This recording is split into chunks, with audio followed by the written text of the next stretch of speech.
development group in Cambridge. And over the past year, I've been working with different strategic application and core engineering team. And I wanted to do training today around UI and UX best practices, giving you some tips around how to best implement a design that is put in place by the UX design team. So there's a lot of challenges that could be around CSS, around how to use components at Pega. And so I listed 20 tips for this presentation. And maybe at the end of the presentation, you can remember maybe a couple of them, but the idea is really to raise awareness on some of those issues so that everybody, when you work on a section, when you work on a piece of UI, you can really think about those best practices and try to implement them as much as possible. So before we get started on those best practices,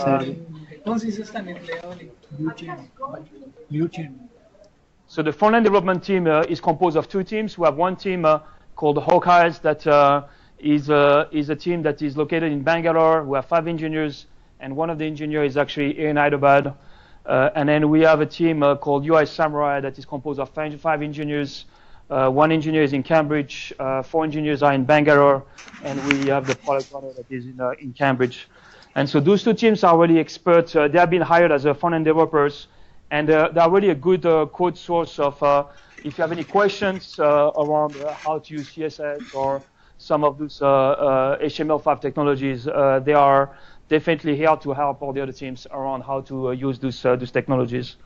So don't hesitate to reach out to those teams. The goal of the front-end development team is it's really 3 categories. The first one is to provide consulting and support for all the development teams. So usually it can take a couple of hours. So for example, you are going to work on a new epic or new features, and the design team gives you a design that is not something that you think you can do with Pega out of the box. So it's a good way to reach out to those teams and say, well, can you help me? How you would do that? What is the best way to implement this functionality while staying as much as possible in the model, right? And so that could take a couple of hours. You can use the UIKit mesh space to a way to ask questions, and usually the teams are pretty responsive. The other option is to go with some more in-depth evaluation and training, and that could take like 3 or 4 days. So some recent example is sales automation, the horizontal framework, and then customer service horizontal, where we went to the framework and did an evaluation of how to adopt UIKit 8, what are the best practices, and then we trained the team on how to follow these best practices. So this is an example where if you have a strategic app and you think that the current state of the app is such that it will take significant work to adopt the latest version of UIKit, or you have some challenge towards some of the new design, then the team can help evaluate and train the resources, the engineering resources. And the last one is providing the UI scaffolding, which is really getting involved with building the UI. We did that with the Agile Workbench, Field Services Framework. We also help them with the timeline and the map gadget, and we also work with the queue management landing page with one of the engine team. So this is example of work where the team really work along the other team on developing some UI functionality and also working with them to integrate the business logic. So those are the 3 areas where the front-end development team can work. So today I'm going to, like I said, I have 20 tips on how to best implement a UI component at Pega. So let's start with tip number 1. So the tip number 1 is use data pages when possible. So in the past, the only tool that you had at your disposal was clipboard pages, right? But clipboard pages are very difficult to understand. It's very difficult when you look at clipboard page to understand how it has been initialized.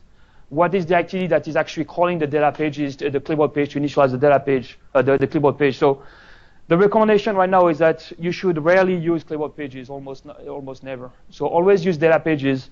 The advantage, it has a richer scope. You can have a data page at the requester, thread level, node level, and you can also have an edit mode like read-only that you don't have with clipboard pages. So it's a better scope, and then they are much easier to debug, and you can actually create unit tests now in the test cases tab. You can actually have a unit test against your data page, which is something that you cannot have with clipboard pages.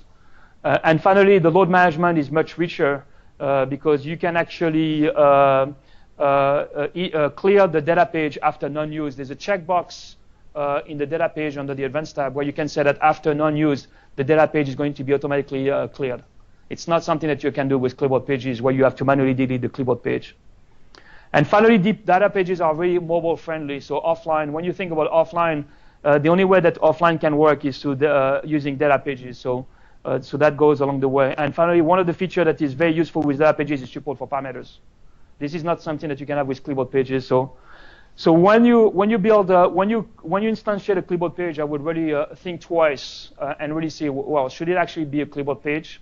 And I would definitely move away from using clipboard pages. So these are examples of places where you can actually instantiate a clipboard page. So this would be a recommendation of not using it. So if you do a show harness and you start to use data transform activities there, that should be usually a red flag. It's very difficult to maintain an action where you call the data transform and the activity over there, right? So a better use case would be that you start to use a data page in your show harness and your data page as a data transform and activity. It's much easier to maintain, and now you're using data pages instead of having an activity that is running somewhere. The same applies for, you can actually have a preloading activity that you can call. This is also very difficult to maintain. So using data pages is a much better use case where you can actually use a section include with a using page, and your section include is going to be, the data page is going to be instantiated before running the section. So those are two examples where if you start to use this example, in these use cases, I would strongly recommend that you think twice and then try to go with a different route. In Pega, there's a lot of ways to achieve the same goal, but not all the ways are best practices, right? So some of those settings are there for legacy reasons. They've been there for a very long time, and we have still to maintain them because customers might still using them. But having said that, if you build a new piece of UI or you implement a new action, you should definitely avoid using those ones. So that's tip number one. Tip number two. Tip number two is avoiding using default load when content is visible. So the only use case where you should be using default load is when the content is not visible. So wait, there's a video there. So if you look on the screen on the right, on purpose, I changed those menus. This actually section include or layout. I changed this layout to mark as default loaded. You see that the user UI experience is pretty bad. When you click on it, you see the loading dot that is showing up, and the UI is very jumpy, right? So it's jittering, it's collapsing, and then expanding, right? Why default load is not a very good practice in this use case is because the UI is visible. So you only want to use default load on content that is not visible. So an example of content that is not visible are the tabs on the right side, where if I click on Grid and Tab and then click on part-time is not yet loaded. So clicking on it shows me this blank page, but now I see my content, right? So it's a much better experience to hide, to enable default load on content that is hidden, rather than using a pre-activity and a default load with a pre-activity on the content that is visible. So I listed 3 cases where default load could help. Layout group for the tabs that are not active. If you use a collapsible section, you can actually load the section on expand, and that's a good use case for default load. And then also dashboard with charts using the asynchronous loaded data page is also a very good example of default loading. Tip number 3 is being able to consider actions in a single action set. So if you look at this example on the left, it's doing 3 run data transform with a run activity and refresh of the section, which means that in this example, we are doing 5 HTTP requests to the server. You have to understand that every time you do a run data transform, the Ajax engine is going to stop, make a request to the server, run the data transform, come back, and wait for a response before running to the next set in the action set. So a better use case is actually to use the refresh this section and use the activity, the pre-activity or the pre-data transform to actually bundle all those components, all those activity and data transform, so that now it's a single HTTP request, and all your business logic is loaded in this wrapper activity. So think about the cost of an action set. The more action you pile into the action set, the more likely the UI is going to suffer in terms of responsiveness. It applies also for refresh section. if you have an action set that has 1 refresh section and 3 refresh other sections, you can get a UI that is going to be very not very responsive, right? So try to consider the number of refresh other section that you have. Right? So the number of actions in the action set matters. Tip number 4 is use refresh on change. So you should avoid using refresh other section. Because refresh other section, in the refresh other section, you have to put in the action set, you have to put the section name that you are going to refresh. It's difficult to maintain. Because if you later on you decide to rename this section, you still have a dangling name of the section somewhere. Right? So refresh other section is great, but it's not a, usually you can find a better way to refresh this section. So a better approach is what we call a refresh on change. So this is really dealing between declarative programming. So in declarative programming, I'm going to say I want to refresh this section, this other section, versus in reactive programming, I'm going to change a property, and I'm going to have someone else that is going to listen on change of this property and refresh on change, right? So reactive programming is much easier to maintain, right? If you think about all very complex UI, they're all using reactive programming, right? They are using an event-based model, right? Asynchronous model. This is what the refresh on change is about. So right now you could say that if I change something, instead of calling a refresh other section, you can say, let me update a property. And then later on, I'm going to have section that refresh on change of this property change. So it's much more efficient. So one good example is a header. So for example, in your main area, you're going to change something, and you need to update the header, right? So for example, the customer name is changing. You want to update the header. Like you could do that easily with the refresh other section where you have the section with the header name. But in this case, it's much better to say, well, if the property change, like my py work status changes, I want to have a refresh on change on my header, and automatically my header is going to be updated, right? So it's much more easier to maintain, and you don't have to know which section to reload, right? So let the server manage and the engine manage all of this. So use refresh on change instead of refresh other section. Tip number 5, build the right section size. So when I ask a lot of people is that what are the issues with an application? Most of the people say the DOM is too deep, the DOM is too big, right? One way that the DOM is too big is there are too many sections. Sections are a great tool when you want to. The section should be used for reusable components, right? But you have to understand that every time you create a section include, it increases the size of the DOM. So you should avoid creating too many sections, and you should try to consider them in a single section, right? So now that you can have less nested layouts, there's no reason why you need to create tons of sections. In the past, when you had only freeform and smart layouts, you could not include a freeform into another freeform layout, right? So this capability was not there, so people started to create section and section and section. With now, if you can create with a dynamic layout, you can nest as many dynamic layouts as you want. So you should really think about trying to get to the right section size. So what is the right section size? It's difficult to say, right? But if the section is too large, it means that every time you do a refresh section, you are going to have more things coming to the pipe because you are going to refresh the whole screen.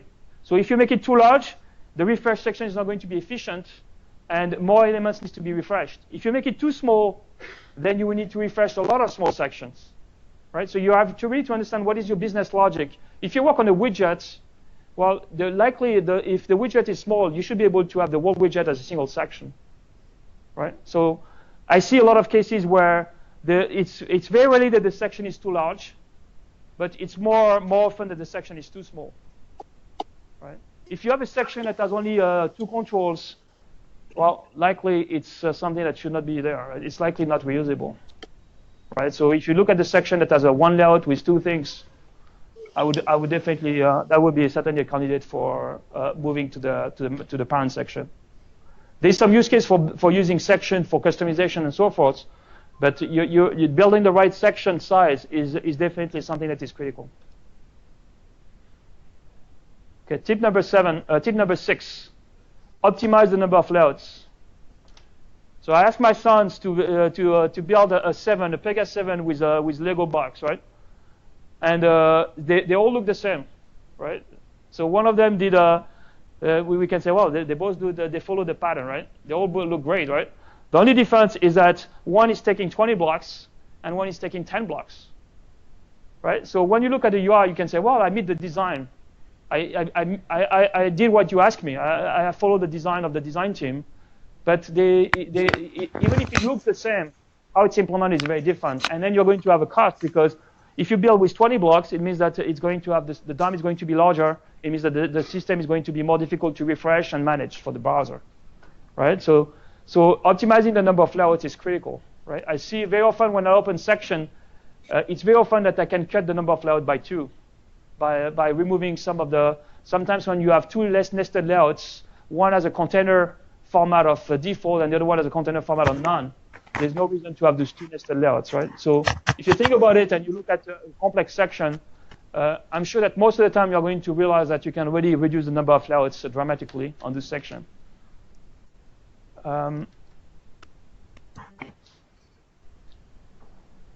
So this is an example, right? So like I was saying, I looked at sales automation, customer service over the past year. This is an example of customer service, the typical header in customer service, the one that we see with the interaction header, right? So it had a smiley face, it had a callback number. There was the call duration and so forth. This took 11 layouts. This is how it was implemented in January. When I look at it, I was able to convert that with a single layout, right?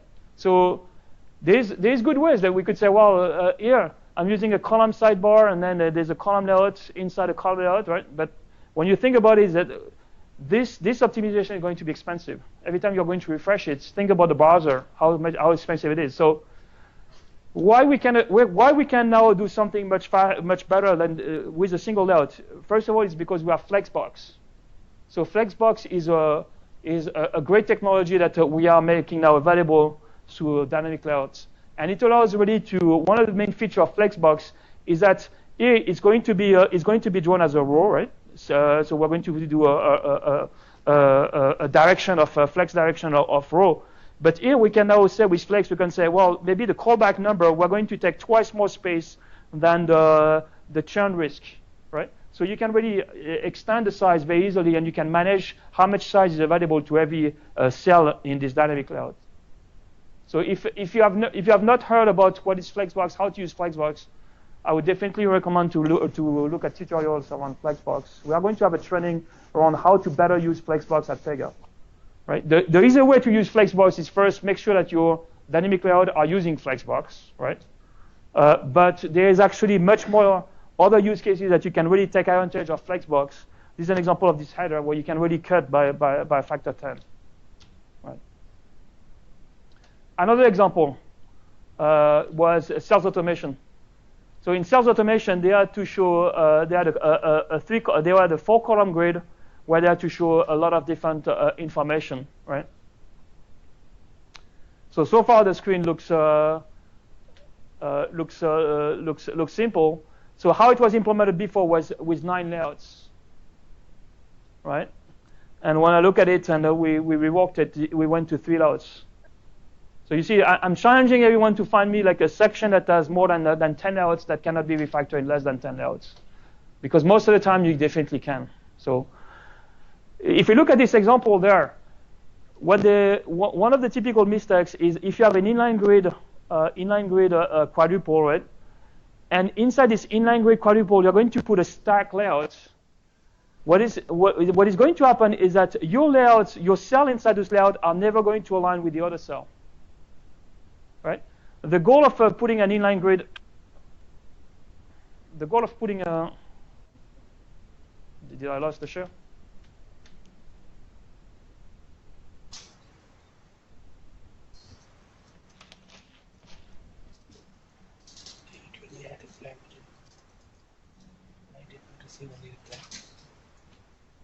Acknowledgement क्यों नहीं आया?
Okay, so I was back to this concept of inline grid. So if you have an inline grid triple or quadruple, the main idea of using inline grid triple is that you want to have every cell in this inline grid triple. So if you look at this example there, I want first name, territory, and influence rating to be exactly aligned, right? They have to be perfectly aligned, right? But if first name is a little bit, the height of first name is going to be a little bit more than territory and influence rating, the next one are all going to be in the same row, right? That's what's the guarantee. If you use an inline grid triple, it's going to guarantee you that every cell that are in the same row is going to be aligned, right? If you start to use them as a stacked, then there's no more. What we only guarantee you is that this layout is going to be aligned with this layout, what is going to be aligned with this layout, which means that the top is aligned, of course, but every individual cell now follow their own rule, right? So if you have a design like the one that we looked at before, where when you look at it, it's critical that everything really aligns, right? Like I always use this tool that really makes sure that everything is aligned, right? Everything is center vertically aligned. You really have to really understand what an inline grid triple does, and avoid this kind of nesting layout inside a triple, right? So that's another example where you can really get a significant saving of the number of layouts. Okay, so tip number 7, it's converting all your layout to Flexbox. So this is how it looks in 7.2 on the left, where you could choose between inline block and Flexbox. In 7.3, we're calling it actually optimized code versus legacy code. I don't know if the customers would be able to really understand what optimized code means, but actually it's using Flexbox. So there's no change there. It's actually the same thing, except that it was renamed differently. What you get with Flexbox is that you're going to get a saving of 2 divs per layout. And that's not that significant, right? Especially if you have a lot of nested layouts, you can get a lot of saving. And also the advantage of using Flex is that now you can use some of the feature of Flexbox. I talked just before about the ability to flex grow. Flex grow 1 is going to say to the cell, is going to say, take all the available space.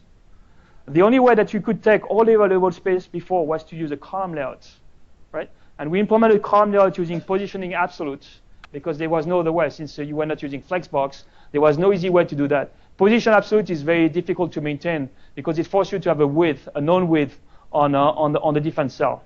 So it's not great. Flexbox allows you to really select some cells and let them know that you want to use all the available space. So me, when I'm building UI right now, I'm using Flexbox all the time. I'm not using them only as a layout marked as Flexbox, but I'm actually using some of the Flexbox feature set to really make the UI very responsive and reduce the number of elements that I have to use. One thing to notice is that in UIKit 8, we converted all the layouts to Flexbox. There's actually a tool that you can use that you give a rule set, a version, and it's going to find it's going to go to all the section in this rule set version. It's going to change your layout to Flexbox if it's possible, and then it's going to create a branch for you with all the changes. And then now you can test your application, and if you like it, you can merge it, and then you have made the change, right? So definitely recommend that you look at this tool. But also as a developer, if you open a section, this is what I've been saying over the past 2 days, is that make it better when you open the section and you found in the first place, right? It's like if you go somewhere, right, make it better, right? And what it means by making better, it means that if you go to the property panel of a layout and you see that it's still using inline block, switch it to Flexbox, right? It's just like it takes 2 seconds, right? If you open a button control and you see it's still using the old button control, upgrade it to your new button, right? There's a lot of things that you can do when you work on a section that can make a huge difference in the long term, right? So when you work on a section, don't try only to make the feature, the change, the feature that is requested, but also sometimes those are the simple things that you can do that can really make the section better that you found in the first place. So definitely, that is something that I do all the time when I open a section right now, if it has not been upgraded. Okay, tip number 8.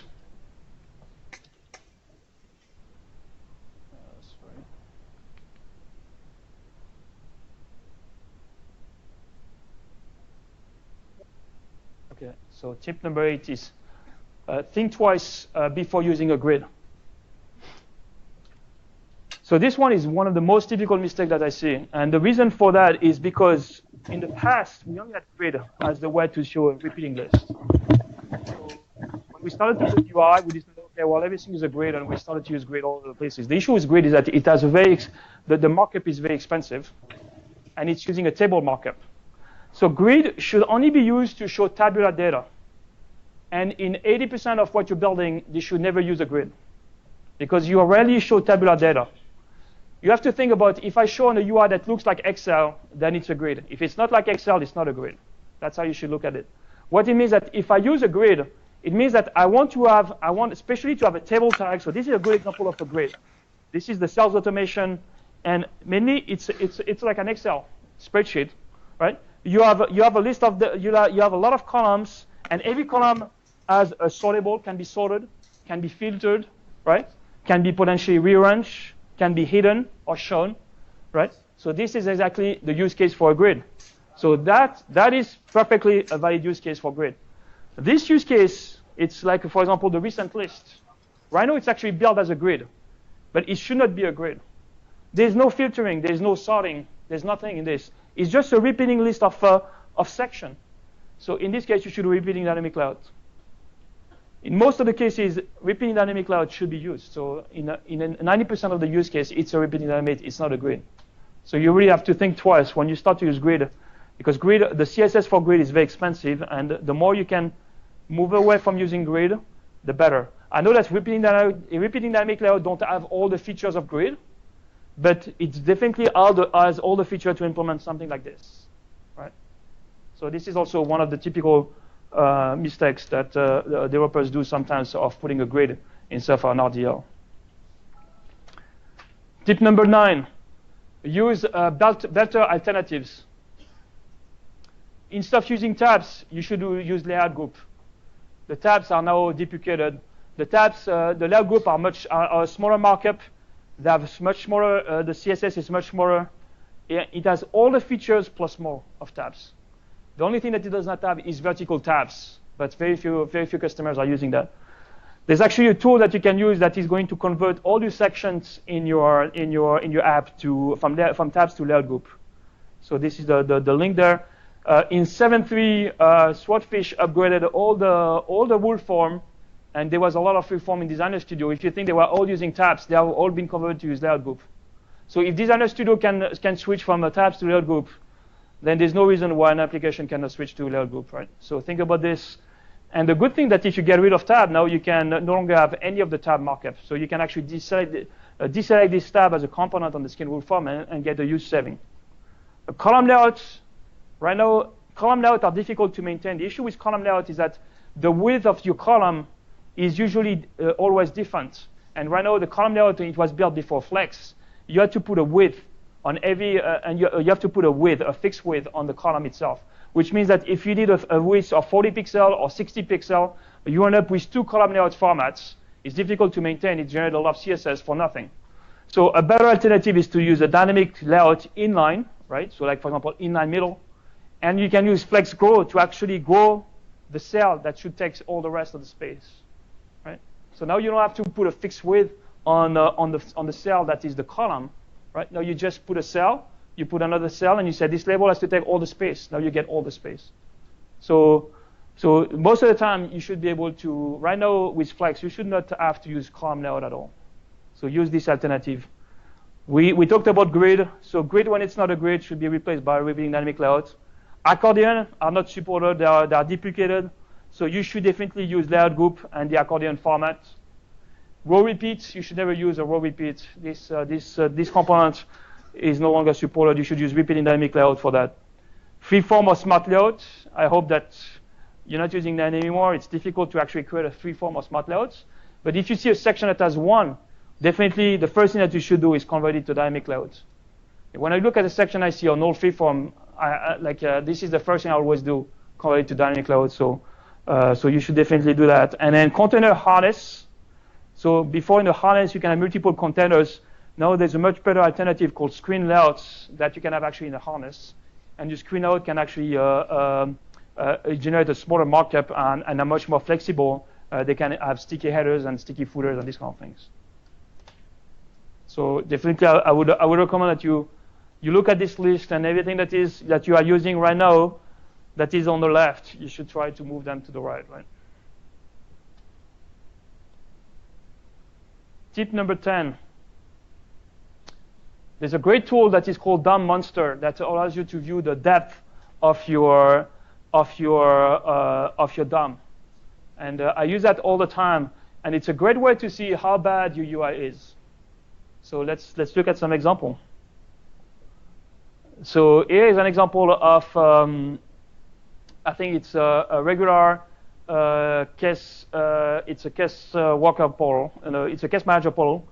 So regular case manager portal. One is with the one over there in the back is with UIKit 7, and this one was UIKit 8. So you see, there's a lot of threads. Every time there's a red dotted square, it's an element. So the more nesting you have, the more reds you are going to see. One thing that strikes out is, for example, there's still a lot of nesting there, but this one's like the dashboard has a lot of depth, right? There should not be on the dashboard. We should not have. It means that here the fact that there are so many layouts that are like close to each other means that there's nothing between them, and it's just nesting, right? But still, there was a saving. It's exactly the same screen between the two. The only difference is that here the section in UIKit 8 was upgraded to Flexbox, right? And so when you look at the number of elements, we have 888 elements before, and now we have 818 elements. So we were able to save like 80 elements. So that's still a significant saving, right? It's definitely not perfect, but it's getting definitely in the right direction. And if you look at the average nesting depth, it went from 49.8 to 49.5. So not much was saved in this situation. But the serialized DOM size was definitely reduced from 138 to 126. So there's much less sand on the pipe. So on the pipe right now, we are only we're sending around like it's 14 kilobytes less. So it's a saving of like around like 10%. So you see, like moving to Flexbox give you definitely a good advantage on your DOM size, and it's very easy to upgrade with this utility. Another example of using DOM Monster was with I think it was with sales. It was with customer service. So in the back shows the customer service in 7.2, in 7.2.1, sorry, and the front was after changes to upgrade to UIKit 8, right? And so you can see the depth there on some of those elements that was definitely greatly reduced. So here we went from 492 elements to 459, right? And the average nesting depth went from 24.9 to 22.1. So there was definitely and the work was just done on the header, right? So just this picture, if you look at the top versus the left, you can definitely that on the left, there's much less nesting than the top one. So this is a good way to not only view how bad the picture is in terms of DOM nesting, but now you can actually see how you're improving, because you can take a before and after, and just visually, and also look at this matrix, you can see if you're getting better or not, right? So it's a good way to see if you're making progress around DOM size. Tip number 11 is understand the cost of creating a new format in the skin. So we all think that creating sections and creating format is free, but there's always a cost at the end that you have to pay. This is an example of customer service.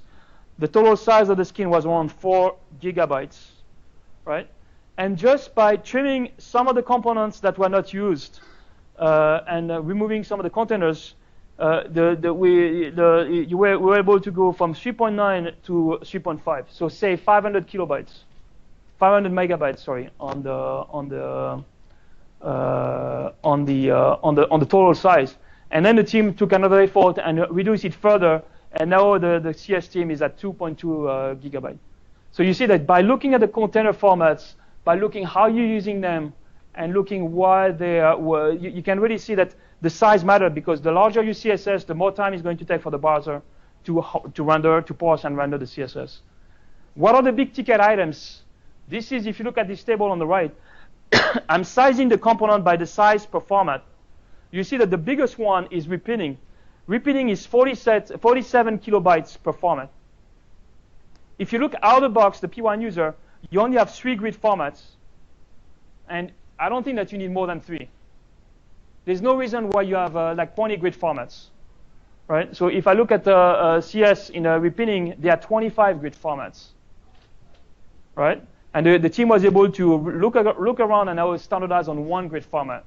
Right? By just doing that, like if you really talk to the designer and say, why do we have so many grid formats? Right? What is the difference between grid A and grid B?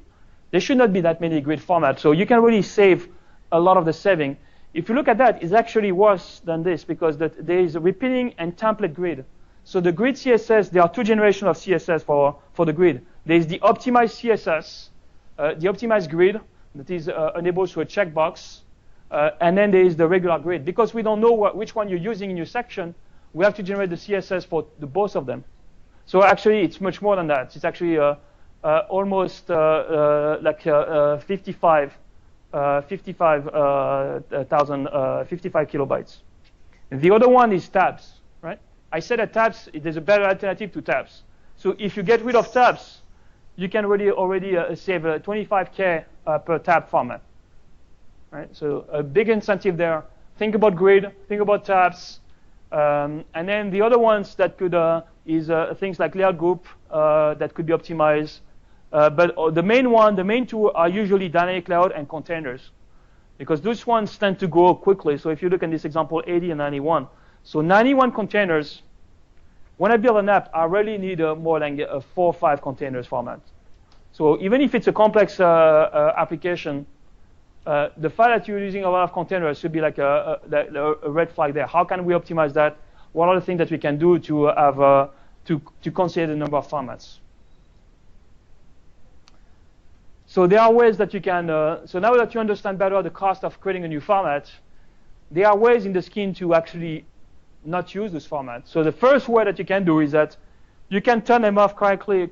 You can turn off components, some of those components that you just talked about, the one that have better alternatives. You can turn them off right there in your skin will form. Right? Uncheck the thing. If you don't use accordion, why even bother generating CSS for accordions? The same applies for tabs. So you can turn them. You can turn off a whole component right there. The same applies for this checkbox. Use legacy CSS. Today, you should never have your skin having this checkbox check. It was used for all legacy skin, but now we are loading less legacy CSS. We don't want to bother with all this old CSS that were loaded in the past. So you should definitely uncheck that. But then the other way to say, well, if I don't need this format, let me try out. And you can easily in the skin rule form disable a format, look at your UI and see if it's how does it look. Maybe it's going to look just fine, right? So these are the 2 ways that you can disable a format. Tip number 12 is never use inline style. Right? So there's actually a guardrail warning that is generated right at the top of the section. When I open a section and I see this guardrail warning, the first thing I do is actually I click on this link. I don't even try to figure out why it's there. Why do we need it? Is there a good reason or not? I just remove the inline style. Because inline style are very difficult to maintain. Right? How can I know that somewhere you put a color blue right, on the section? I'm going to go to all the section. There's no way that you can maintain. And the issue with inline style is that because of CSS specificity, if you use an inline style, the only way that I can override an inline style in my skin is to have to use important. Right? So inline style are definitely, you should never use inline style. The correct way to use to make some changes is to use what we call helper classes, or to use the correct format. So use a format that is as close as possible from what you need, and then use those helper classes so that you can tweak a little bit slightly the look and feel of the control, or tweak a little bit the look and feel of the layout, right? But never use inline style, right? For customers, this will generate a guardrail warning, so this is something that they will have to look for. But if you build a Pega application, if you are inside the Pega 7, we are not looking at guardrail warning. So this is not something that is being looked at or reported. So when you open the section, look at this and see if you can improve the section. Tip number 13 is never use inline style or inline JS inside a control. Right. So this is an example of in customer service, the history toggle control. There's a bunch of CSS that are inline as well as there could be JavaScript later on. The issue is if you have inline CSS, is that and is in a control, and if I instantiate this control in a repeating list like an RDL, then my inline style is going to be instantiated as many times as I have rows in my document. Right? This is so bad, right? It's like you have no control on how often this CSS is being instantiated, because you don't know how often it's being present on the screen, right? On top of that, the fact that you are writing inline style, there is no validation. You don't know if you have a typo in your inline style. There's no way to guarantee that your inline style is good. There's no way that you can actually minify the inline style, because here the inline style is going to be sent as is to the browser. When we put in the skin rule form, when we generate the CSS, we minify the CSS. We optimize the CSS to make it as small as possible. So if you put inline style, it does not go through CSS minification, and also it does not go through the right to left support. Right? So if you have anything that has to support right to left, it's not going to be handled. Right? So this is definitely a no-no when you create a custom control. A better way is create a custom CSS file, an override CSS file.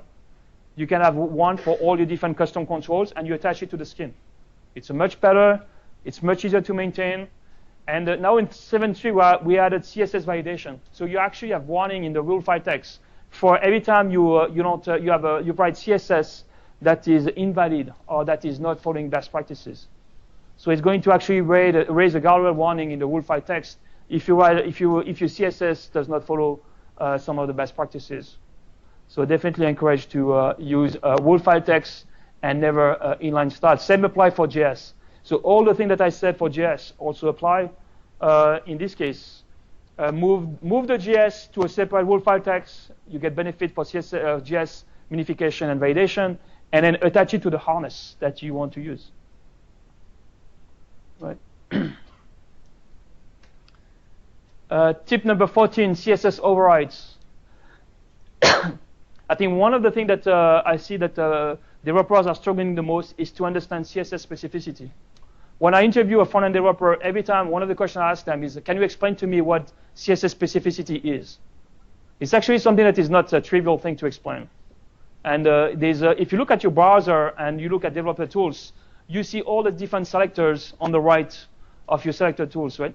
The browser has applied all those rules, and you see the one at the top are more specific than the one at the bottom, right? And there's rules, right? It use where the rule is written, right? But also it use how many selectors, how many elements are used in the selector, right? So you have to understand that, because if you don't understand CSS specificity, what happens is that developers will say, oh, it's not working, it's not picking up my changes. Oh, let's make it important because I'm more important than anybody else. And then you end up with a CSS that is difficult to maintain. Because if you start to use important, it means that you don't understand CSS specificity. Right? Important is something that you should rarely use. The only use case when you should use important is to override inline style. Right? And again, if you remember previous tip, don't use inline style. Right? So you should never have to use override, like important, right? In an override CSS. So use the right CSS specificity. And then thing that we never use is ID. Right? Some developers say, well, you don't use any ID. No, we never use ID. ID is so bad practice because ID has to be unique on the page. Right? So you never use ID, you always use a class, because class are generic. And if you look at the terminology that you use, we use what you call the SMAC terminology. SMACs, S-M-A-C-C-S. It's actually, there's a book from him. I'm just putting an extract there on the right side, where every class name has to be semantically meaningful. And we use lowercase terminology with dash to separate. So try to follow these best practices. If you have to write an override CSS, don't come up with your own way to write a CSS class name, right? Because I see some people writing like uppercase, sentence case. We try to standardize, right? It's like writing Java, right? We all have at Pega we follow the same terminology. Here in class, in CSS, when we write a CSS classes, it has to be lowercase separated by dash. And when Sean and when anybody in the design team see a class name that is not following this stuff, he is really upset about it. It's like why are we not following these practices? So it's an easy practice to follow. So I would highly recommend that everybody follows that. Right? And so if you look at the module, A good class name, for example, is-hidden is a good class name, right? If I say do you have the class name is-hidden? Well, you can understand what this class name is going to do, right? If I give you, do you have the class name foo? Right? Nobody will understand what it is. So make sure that your class name give you a good understanding of they're semantically meaningful, right? So that's on CSS overrides. So learn to manage your skin formats. This is the tip 15, which is you should always have your skin when you build an app that inherits from P1 user, because P1 user in UIKit is the foundation layer for all the other apps. So even if you're building a simple app, just inherit from P1 user. You get out of the box, you get all the default portals, all the default harnesses. So it gives you a starting point to move forward, right? So I know that it's possible in Pega to create a new skin from scratch, a brand new skin. Even if it's possible, don't do it. There's a lot of things that you can do with Pega, but sometimes it's not even worth it to do it, right? So we're keeping it there because we have to keep backward compatibility, but otherwise, always inherit from P1 user and never override the default formats.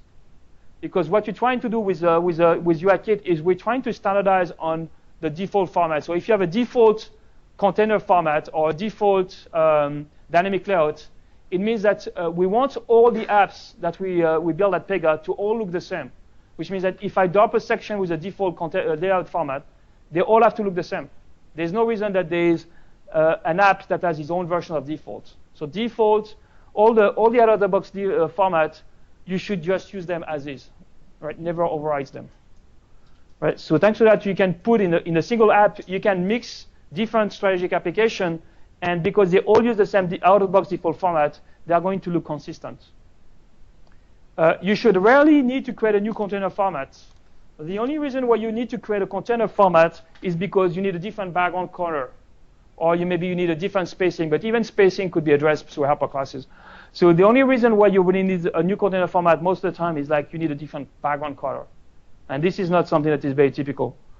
And you should rarely need to create a new dynamic layout format. I've seen some cases where we create like inline grid quintuple, inline grid sextuple. There's no need for that. Most of the time, like especially with Flex now, if you want to have something that is 6 columns, you drop it as an inline line and you put Flex 1 on all of them. You can create an inline grid, a sextuple with an inline middle format, right? So there's no point of like creating so many. And even the question of, do you really have use cases where you have like 8 columns? Really not, right? So right now, by default in the skin, we are offering a quadruple is the highest number of columns that you can get by default. But so it can happen that you create dynamic layout formats, but this is not something that is very frequent. And then format name should be semantically meaningful. It's the same as the class name. Try to make sure when you create a format name in the skin that they mean something. For example, if you have 2 formats, one is called grid header group 1 and the other one is called grid header group 2. The developer has no way to understand which one is what. So it means that he's going to pick one, the one that he likes the most, right? So the more formats you have, the more difficult it is for a developer to pick the right format. That's why on purpose in P1 user, we try to limit the number of formats to a reasonable number, right? Me, I can tell you that most of the time as a container format, I'm using like 5 formats, right? There's the default, the alternate, none, even if it's not a format, right? And then there's a couple of them nested, but that's pretty much it. And then if I talk about dynamic layouts, I would say most of the time I'm using like 6, 7 dynamic layout format. So I think this is something that you have to think is which one should I keep using the most, and why I'm not using the out-of-the-box format. Tip number 16: use helper classes. So we talked about that already, but you can add helper classes at the dynamic layout as well as the control level if you look under the presentation tab. So these are 2 examples of very important classes that we use all the time. One of them is the helper class for centered, right? So you can, if you take a cell and you just want to be centered, it's in a stack layout. You can just say centered, and it's going to just to make it center horizontally. If you look at the selector, there are multiple selectors there because it's to handle all the different conditions, and this is back to the CSS specificity. If my class was only .center, it's never going to work in the flex layout because something else is higher specificity than my single class. So here, we are, on purpose, we have different selectors because they handle different specificity. And depending on where you drop it, if you drop it in a regular inline block, the dot center class might work. But if you are dropping that in the flex, you need to have you need to increase the specificity of your selector. So that's back to the CSS specificity, right? So another typical thing is ellipsis, right? So this is an example of how you do ellipsis.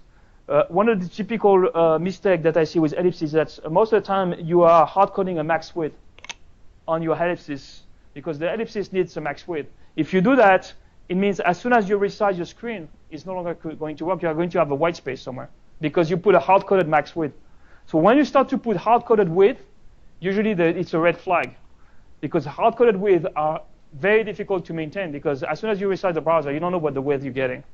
So using max width is not the right way to go. So there's using flex, you can actually stretch your cell, and then using this technique there of this field ellipsis, you can actually make it look like an ellipsis. We've been talking for several years to make ellipsis like a default setting in the control, but right now it's still not there. I don't think it's going to be.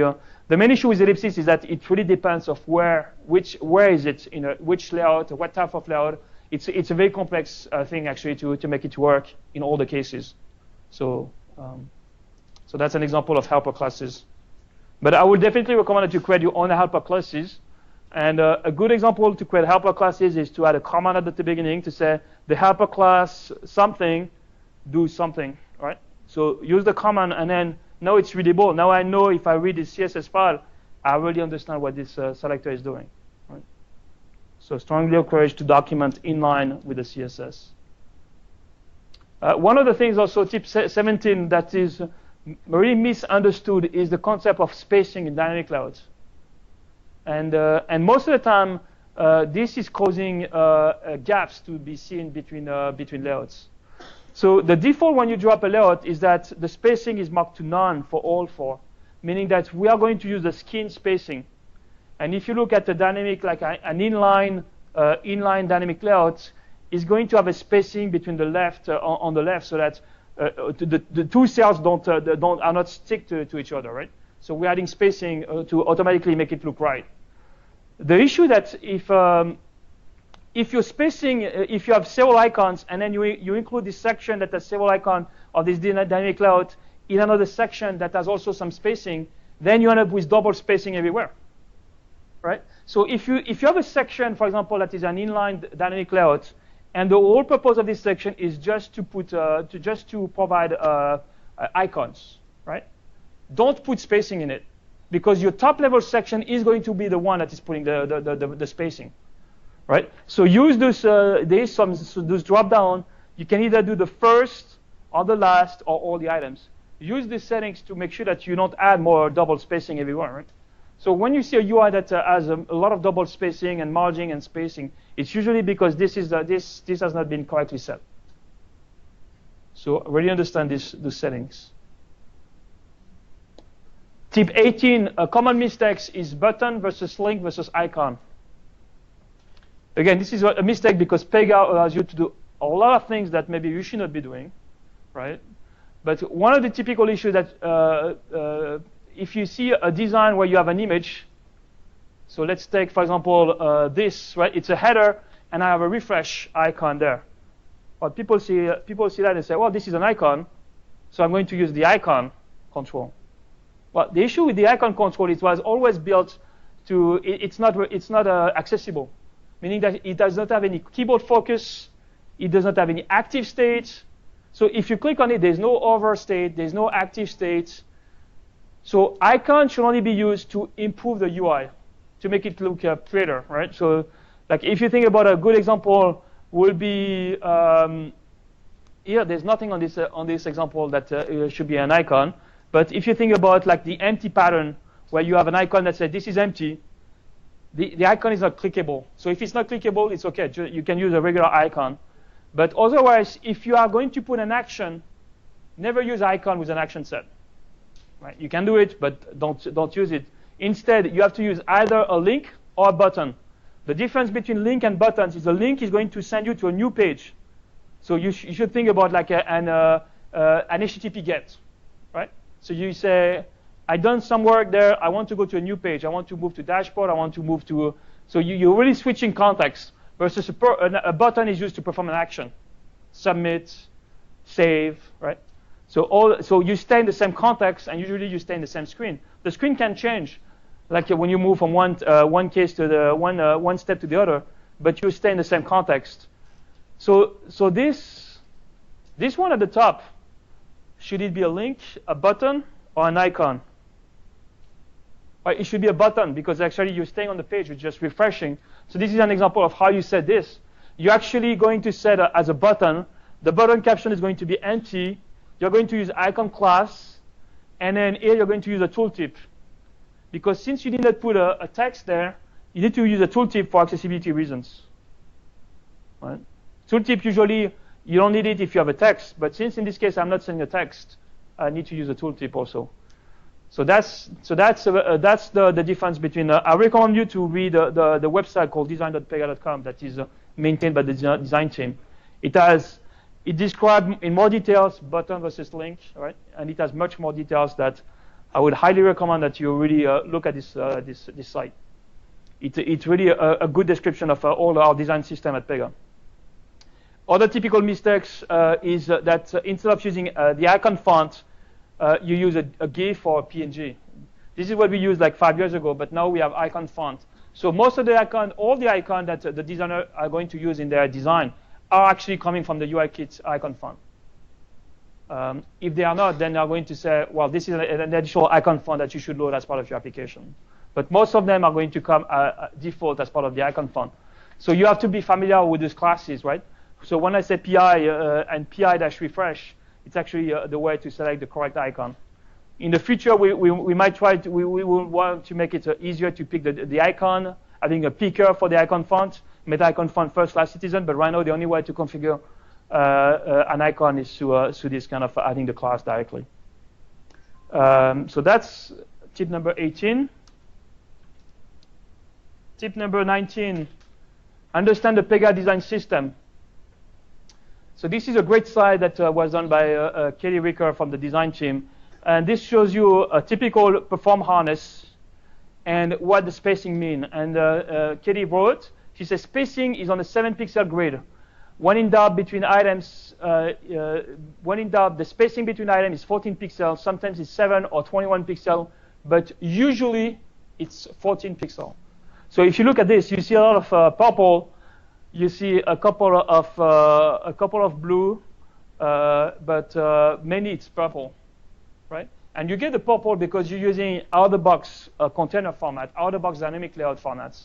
Because the dynamic layout formats have been built, have been set up so that by default, you're getting automatically the 14 pixels. So if you look at the default container format, you're getting the 14 pixel margin around it, right? So you're getting all this, automatically a lot of this stuff by using the right container format, right? If you look at the default container, if you put 2 default, it's going to make sure that the spacing between the 2 default container format is the 14 pixels. So this is a good example. When you look at the UI that you build, look at the spacing, see if it really follows the 14 pixel spacing rule, right?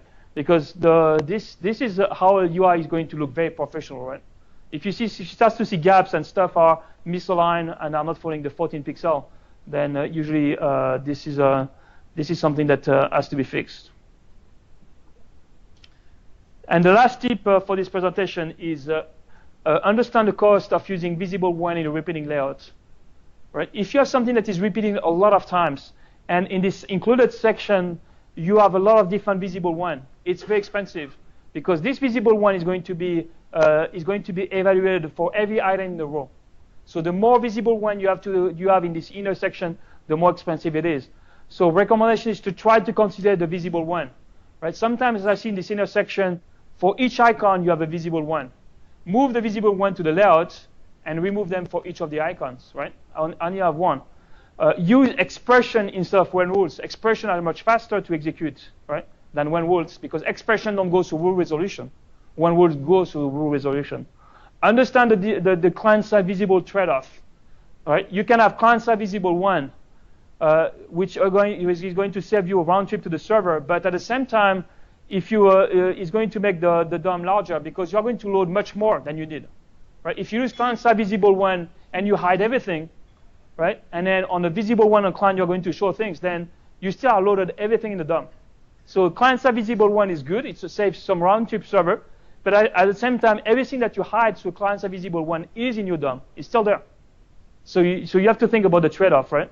So do you want to avoid a round trip to the server, or do you want to reduce the DOM size? One way also to save on visible one, or like one rule, is to use the icon class can have also a property reference. It's very typical that you want to change just the icon, depending on some condition. So a great way to reduce the visible one is to show a different icon. So this is an example where you can use an icon class with a property. And now you can actually, you just have to change the property name, and your icon is changed, right? So instead of having to have like 5 different icons and use visible one for each of the icon, this is a much better. There's no visible one. It's much faster, and it reduces the DOM size. So that's pretty much what I had for today. I had those 20 tips. I don't know if you're going to remember all 20. The slide will be available on the Mesh. There will be also a video. But the goal of me today was really raise this awareness about some of those tips. Hopefully, I hope that you learned some of them today, and you're going to try to practice that every day when you open the section, you open the skin, right? Trying to improve on all of that. I think it's by making the small progress, each of us, that we can make the end result, the product, the application better, right? So this is so if you have any questions, definitely you can put some comments or issues on the UIKit workspace. Otherwise, I would definitely recommend to look at design.pega.com as a website for more details on all of the things that I covered today. Thank you, everyone.